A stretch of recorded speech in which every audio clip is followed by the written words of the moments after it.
World, this is a message from Anonymous, for the World Health Organization. It is widely believed that you are a group that truly seeks to maintain the best public health around the world, but in the past few months, it has become apparent that you are more of a political organization than a public service.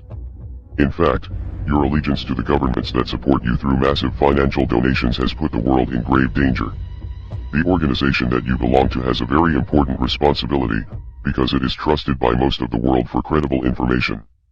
You are seen as the utmost authority on health information, and act as the arbiter of truth for up-to-date science on emerging diseases. Most media broadcasters, politicians, and health officials around the world have looked to your press releases and news conferences for the most up-to-date scientific information on the growing COVID-19 coronavirus pandemic, and you failed miserably in your duty to protect the people. Your response to this virus has been a day late and a dollar short, every step of the way, beginning with your refusal to admit in the early stages of the outbreak that human-to-human transmission was taking place, when this fact was obvious to scientists and journalists around the world who were following the story and keeping up with the studies as they were being published.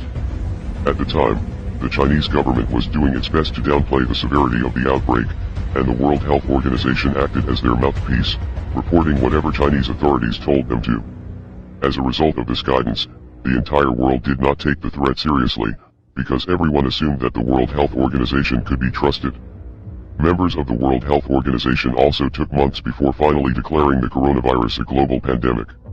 During press conferences in recent months, representatives of the organization insisted that they wanted to avoid declaring a pandemic prematurely because they didn't want to scare anyone or create a panic.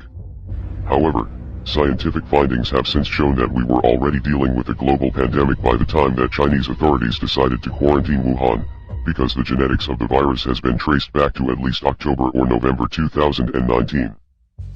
What we see are epidemics.